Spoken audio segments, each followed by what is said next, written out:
To have you guys here. You know, my channel is all about spiritual warfare, which I do that on my recorded video. And on the live, I mostly talk about relationship and femininity. Okay. So I'm all about the things that I love to talk about with my friends on this channel. And today I'm talking about why men fall in love in your absence. I collected a few notes here. So if you see me watching here, it's nothing. I'm just looking through my notes so I don't miss any information. You guys, I know you guys are waiting for all of that. So we know the masculine or men. I mean, we all have the masculine energy, even women. We have I don't think it's a tiny bit. I think we have the masculine energy, but the feminine is more dominant in some women more than the masculine. And men have a more dominant masculine energy than the feminine, which makes us who we are. But what I have noticed about most men, and I have a brother, I have cousins, uncles, and friends, male friends, and I've talked to them. And I have dated, because of course I date men, and I've noticed that men fall in love when you're not in their face. Unlike women, where we fall in love when you're like looking at them and men seem to be a bit different with that. They seem to thrive more when you constantly or sometimes put some kind of space, give them some kind of space in the relationship for them to like just fall back and think about it if that's what they want. Because for them, falling in love is painful. Letting go of their independence and sticking to one woman and being with her husband, for them, it's painful because this is you letting go of that freedom and not talking to other girls, blah, blah, blah. It's a painful thing for them. They don't want to be cuffed or suffocated. So I'm like, okay, so why does the love come when we are not there? You know, like why does the love always come when we are not there? And some of them gave me honest opinions. Thankful to them. So I'm come to share with you guys. So the boys, you guys are not allowed here. No boys allowed here. Just ladies. Okay, just we the ladies. And welcome. So the first reason why men fall in love in your absence is because you don't look desperate. You don't look desperate. What men don't want is a lady or a woman who is desperate. When you scream desperation, no. Men will run. Okay, it's like, have you seen the bone chasing the dog? Never. It doesn't happen. Same way. When you are not sitting or resting in your own energy as a woman and you're focused on being in the man's life so bad, especially if it's a new relationship and you guys just started off, you want to let it cook. It's like putting something on the fire. You wait for it to cook. You wait for all the smell and the taste to come out. That is when you're going to have a good meal. You don't just start off wanting it to be cooked at that very moment. It's going to burn. And it's not even going to be cooked, but it's going to be burned. That is where some of you like to rush the whole thing. It's not going to be built. It's mostly going to be built on love bombing and rushed intimacy. And that is not what you want. And most men like women who are not desperate, who can be in their own feminine energy because they know who they are. They're not afraid of losing him. They love themselves. So when you are able to give him that space, that gap, for him to think, for him to rethink and see if they want to be in a relationship or not, you make them feel secure. They realize, okay, she's not desperate. She's very secure in herself. I mean, damn, I think I like her. She respects herself because she's not wanting to be my life so bad. She has a life, okay? That is what most men will consider. The fact that you are not desperate, because desperation is thirsty. It's like the thirsty energy. And men don't want a woman who is thirsty because they'll be wondering, what is wrong with you? Why can't you be with yourself? Why do you want to be with me so bad? You know, I would even ask the same thing. I feel like the men are supposed to be desperate for you, for your attention, trying to impress you, blah, blah, blah. But if you are doing the opposite and rather running after them, like, choose me, I want to be with you, da, da, da, and all you do is just run after them, they're going to run also.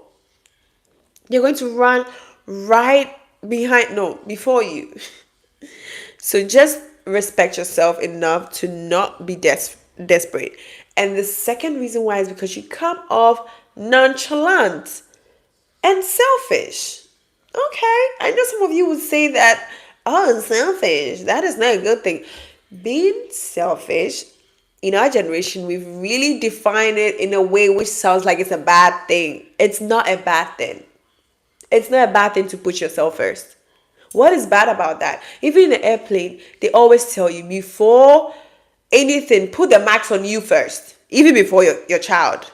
So what, tell me, why is selfish a bad thing? When you're told to always consider, you're supposed to consider yourself first. And men will fall in love with you depending on the level of self-love you have for you. They don't fall in love with people who don't love themselves. Forget about it. If you don't love yourself, men will smell that, they will notice that, they will sense that, and they will walk all over you because you don't even stand up for yourself. You let everyone else walk all over you. Why should he come in and respect you? Why? He's not going to consider you just like you don't consider yourself. It's plain and simple. But when you play the Uno reverse, because as we know, men are the type who are the selfish ones and nonchalant, especially when they've already had you in their bed or when they have you wrapped around their finger, they start acting nonchalant and selfish. So when you play the Uno reverse and you are naturally nonchalant and naturally selfish, it's like you're playing the player. He would be on every channel asking, how do I get her to fall in love with me? There's this girl, I'm trying to get her. How do I get her to care about me? How do I get her to text me back? How do I get her to like focus on me? Da, da, da, da.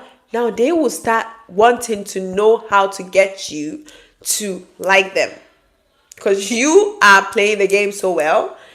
Because they are the ones who act nonchalant after they've got you. After men get you, it's like there is nothing there except when there is an emotional connection. The only reason they'll stay is if they have an emotional connection with you. And that is why I told you, you have to let it cook. You have to let it cook. Its cooking is you forming a bond. That is when the bond starts forming. When you let the relationship cook, the emotional connection will come naturally, step by step. You don't rush it.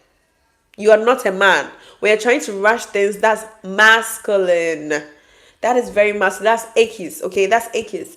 You don't rush it. Men are the ones who like to rush because they are natural born chasers. They like to chase everything, success, dopamine, like anything, sports. See the way they are all about sports and they're like so eager. That is what they do. We are more like relaxed and just yapping, crying, shopping. We are always relaxed. That is what we do here. We don't rush it. We relax and we let it come to us.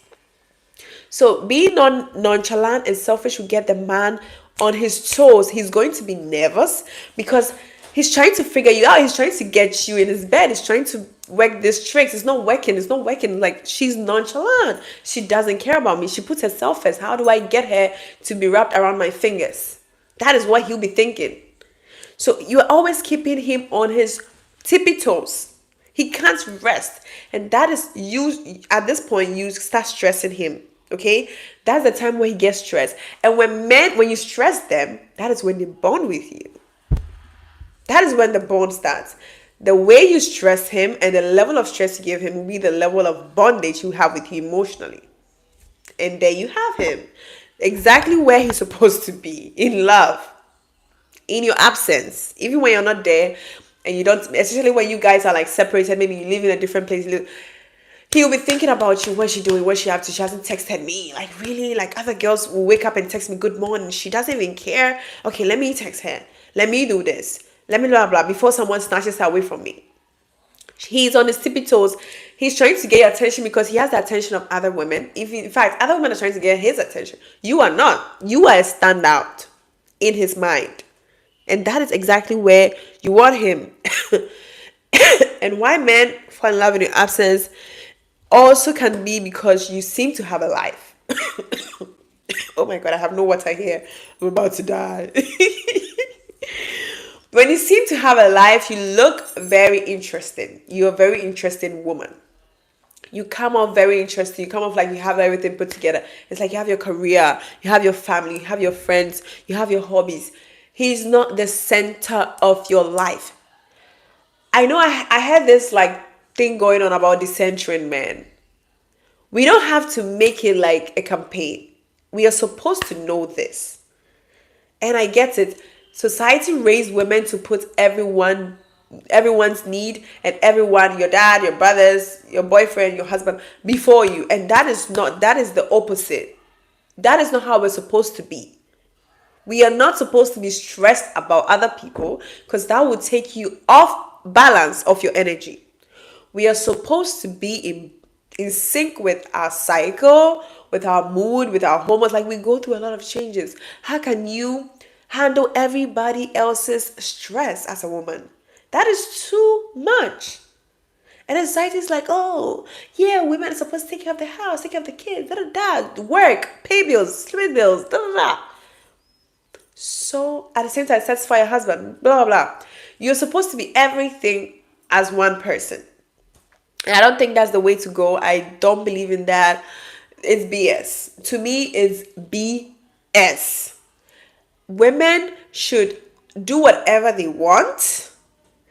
If that means not working and just focusing on themselves and their family and their friends, okay? You don't have to be stressed about everybody. Be all about your life. When a man comes and you're focused on yourself, you have friends who love you, you have a family, you have everything, you have hobbies, you're passionate about something. Do you know what that does for them? They want to be inserted into that, because they know the only way they will get attention is if they become a part of the things you love. Okay? That will naturally attract him into you, because you're not focused on him. You're focused on your talent, on your career, on your business, on your job or whatever, on your friends, if you have, or your family who love you. Maybe you have this beautiful hobby, you have a routine.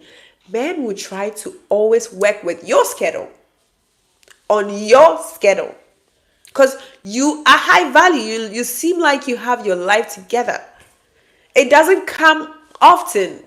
It's not something that comes around often, because most women lay around waiting for your boyfriend to call them so they can feel validated. You are not waiting for that. You're not waiting for anybody to call you and be like, hey baby, I love you, I was thinking about you. That's not what you're waiting for. If it comes, yeah, of course he should be thinking about you. It's like, of course, who do you want to be thinking about?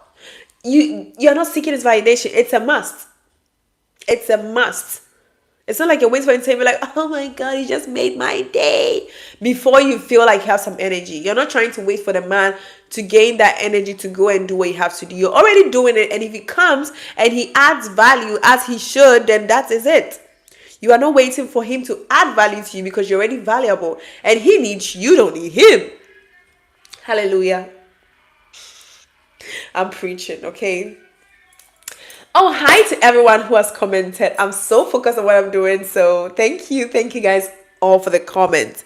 So be focused on your life. Put your life first. Put your life before any other thing, especially if it's a man, because men will come and lie to you, deceive you, sleep with you, have babies with you, cheat on you, and leave you. There are good men. I'm not saying all of them. Some of them are really, really, really good. They will come and add to your life. But you need to have a life before you become someone's wife. You need to have your own life. You need to know where you are going as a woman. You need to have a plan, or you need to have some kind of flow with your own life, and not just sit there and wait for him to add up to you. You're already like an asset. Okay, you're already an asset. And if someone or a man is to come to you, he knows he won the prize. He knows he has a prize on his arm, and not just any woman who he can just run off and just do whatever he wants. Okay, he knows when he loses you, he has lost the prize. So that's how you gain. The only way you gain is by focusing on yourself and your career and your routine. And the reason why men also, that's the next point, why they fall in love in your absence, is because you seem valuable when you're not there. Anything that is not circulating is valuable. When you're not oversaturated on the market, people will look for you. When you are always out of stock, once you land, people are in a rush to purchase. because they know you don't stay in the shop for that long. That's how you're supposed to be. When you're not always in his face trying to constantly get his validation, like me, daddy, do you love me? Daddy, am I your girl? Daddy. If you're not constantly doing that, you are valuable to him. Okay, he's supposed to ask you, baby, do you love me? You know how when the man will be like, babe, do you love me? I don't see that you love me. It's like you don't care. It's like I'm the only one who love you. That is where you need him, baby. He should be on his toes. Why are you, as a woman, carrying all this cortisol, this stress hormone in your body, worried about if a man love you? Worry about if you love you. That is where you're supposed to be. Do you love you? Because if you love you, you won't be worried about if he love you. Because once your attention is on you, his attention will be on you. That's how it works. If you focus your love to you, he has no choice but to focus his love on you. Because he, as a man, is picking up on your energy. So if your energy is focused on him, he will take your energy and use it on other things, which is not valuable to you. Because you will give him the energy and you go and dump it on another woman or on something else, on sports, on his friends, on drinking, on womanizing. Because you don't even know what to use your energy for. And that is a bad place to be. And the next one is when you're not in his face all the time and you have a life, you look sexy. I know some of you think sexy is a body type. No, sexy is not a body type. Sexy is an energy. Sexy is an energy that you possess.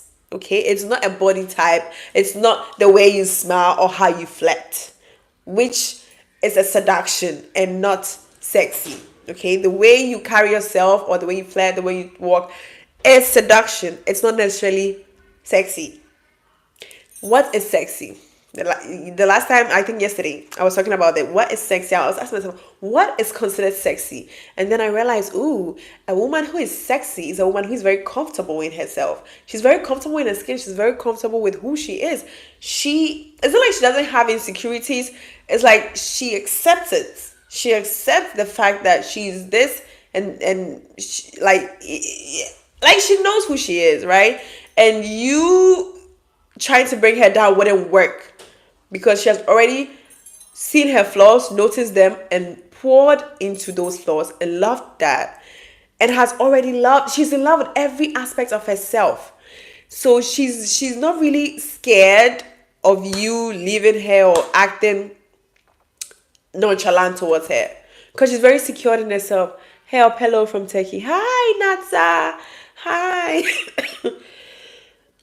So I realized a woman who is sexy is very much focused on herself. She has this drive, which stems from a very like the balance of the masculine and feminine energy. Okay, it comes from a place of divine masculine and feminine in her, which is very healthy. Where are you from? I'm from Spain. It comes from both, and she being secure in her masculine and in a healthy feminine energy, and she's operating from both. So she can be very assertive. Women who are sexy, I just bought my tongue. Women who are sexy are not afraid to be assertive. They're not afraid to kind of like have boundaries. Okay, they're not afraid to this is not flying here. They're not afraid to cut you off if you mess up. They're not afraid to stand up for themselves. And you might say she's bossy, love, but that's not bossy. Bossy is you ordering people around, but she's not afraid to let people know there is a line. Like, you don't cross this line. They have boundaries. They're not afraid. They're not kissing people's ass. They don't do that. They don't let people walk over them. They're not trying to please anybody. They are not people pleasers. They are not trying to be like, oh, do you like me? Oh, am I pretty today? They are not trying to do that. That is not the goal for them. The goal is, I don't care who likes me. I know I'm very confident in myself and very comfortable with who I am. I know I have flaws and I love each and every one of them. And they're very comfortable with that. That is what screams sexy. I can give you an example of women like that, like Rihanna. Rihanna's built an empire and nobody F's with Rihanna. She's very assertive. She comes up very unbothered in her energy and she's very comfortable with who she is. But someone like Beyonce also possessed that sexy energy. Someone like Nicki Minaj possessed that energy. Someone like Lori Harvey possessed that energy. But these women have different body types. So if you say sexy, you can't consider it as an hourglass shape, because these women have different body types, different facial structure, different way of talking, and different way of behaving.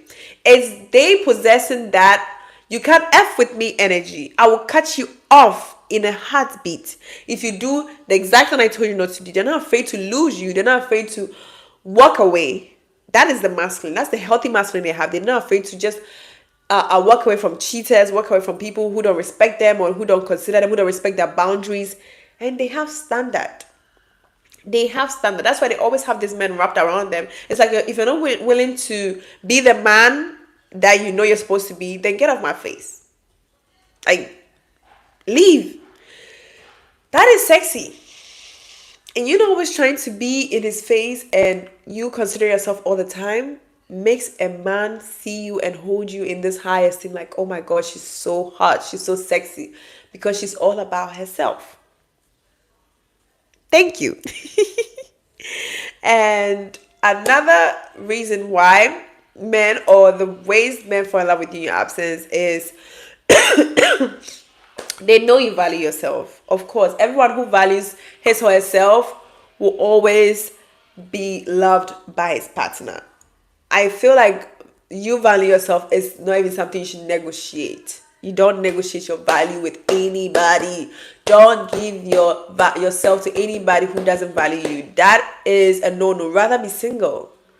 You'd rather be single than be in a place where you're not valued. It's like, if you're worth 10,000, why would you settle with someone who feels you're worth 100 bill? Like, some women forget who they are and they settle with $100 bill men. Whilst if they wait and they take care of themselves and they wait and they're not desperate, they will find the highest bidder. Probably more than their 10,000 worth. Probably they'll get $1 million. It's all about you know your value and accepting that, yeah, this is what I'm worth, and I'm not backing down on it.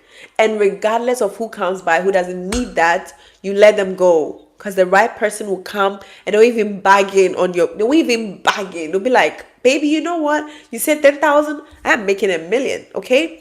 They're going to add to you, make you even more valuable, level you up, help you level up than you are. You just have to know your value. Know your value is very essential, because it would get a lot of men out of play. I feel like when you know your value, you won't stay in certain situations, okay? Because some people get stuck in situations. Let me move my chair forward so the light will follow me. Some women stay in certain situations which they could have left if only they value themselves. If only they value themselves, they would have the mindset to be like, you know what, I'm worth more than this. I'm not supposed to be here. I shouldn't stay here to be considered or to be loved. And they would have left. But because they don't even know what they're worth and their value, they stay. They stay long enough and and they wait and get abused, get cheated on, because they don't even know they deserve proper love. They don't even know what proper love is. And that could stem from your childhood. You should work on that.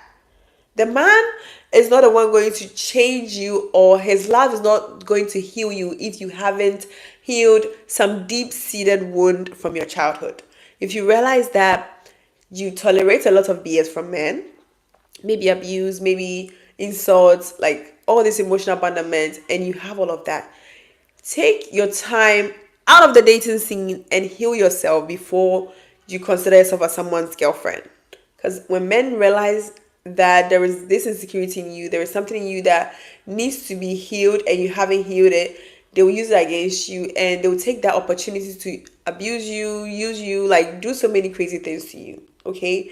And that in somehow will show how much of a less value you have for yourself, because you're willing to stay through the ups and downs, through all those rides. You're still staying, taking all the hits. He realized you don't even know what you're worth.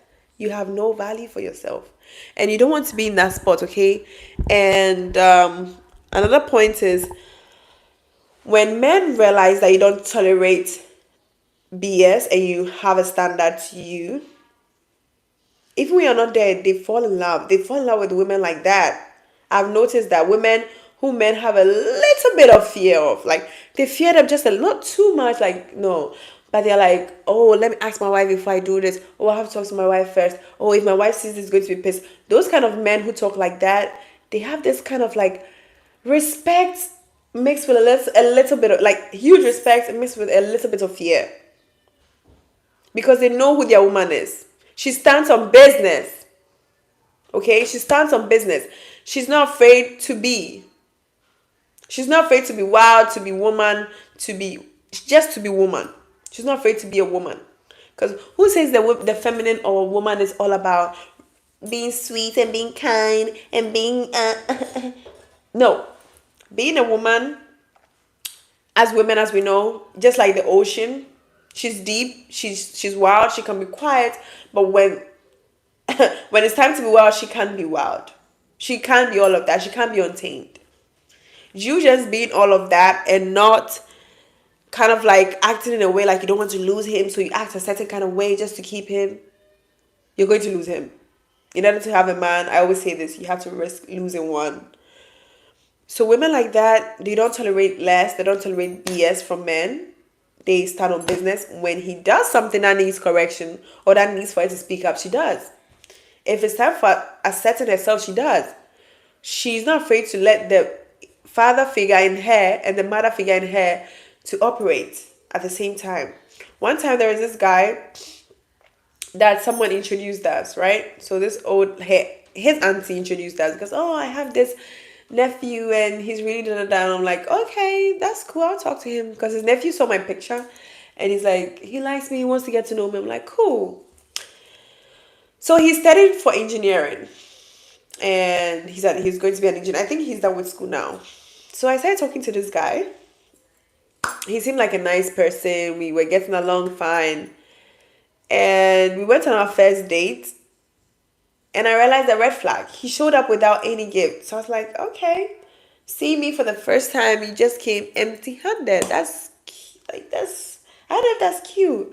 So I asked him, I was like, oh, where are my gifts? And he's like, what do you mean? I'm like, oh, I was expecting that at least you showed up with something beautiful since it's our first date I'm going to remember you with. And he's like, oh, yes, I was supposed to do that. That's true, my bad. I forgot, when I was coming, all the shops were closed. And he started explaining some blah, blah. I'm so sorry, blah, blah, blah. And I'm like, okay, that is weird, but I got you. So we went to the date. I didn't want to ruin the moment. We sat down, we ate, he paid for it. But he was showing a lot of red flags. To me, he came off a bit like lack mindset, a bit chisel, a bit stingy. And I was just looking at him like, yeah, I'm not going to tolerate this. So I rejected him and I was like, you know what, let's be friends. When he got home, I was like, I know we went on our first date. I enjoyed the whole thing, but I don't think you're the one. Let's just be friends.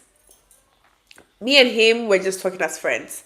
Tell me why this guy, one time we were talking and he's like, I know you rejected me and we're not dating, but can you give me a B? And I was like, what's a B? And he's like, BJ, fellatio. And I was like, oh, you want me to go down on my knees and give you a BJ? And he's like, yes. I was like, okay, I'll be right back. I hung up on him. I blocked him everywhere and deleted his number. Baby, I'm not going to do that. Like, what do you take me for? It's crazy. It's crazy how these men think. How he would open his mouth. And then, now that I blocked him, he showed up at my house with flowers and gifts. Like, oh, I'm so sorry. I know in the first day I didn't bring you any gifts. And I'm like, you should have done that. It's too late. It's too late. And I told him, I don't tolerate BS. And he's like, I know. I just noticed that. I'm so sorry. Blah, blah, blah. I shouldn't have been on that behavior. I'm so sorry. And I'm like, baby, it's too late. I don't tolerate BS. I was just being nice to you because your auntie is my friend. But I don't care about you. Okay? And that is an example of that. Don't tolerate BS from men. When men are trying to put you in a tight corner, in a position where just be assertive. just cut them off. Like, no need, because men, like, you've thought about that, man. Like, you're grown up. How would you even let those words out of your mind? You have brain. You should have thought about that. You didn't. You let those things come out of your mouth, and then you tell me, oh, I never thought of that. It just came out of my mouth. Okay, then that means you're dumb. I'm sorry, I don't do dumb people. I'm sorry.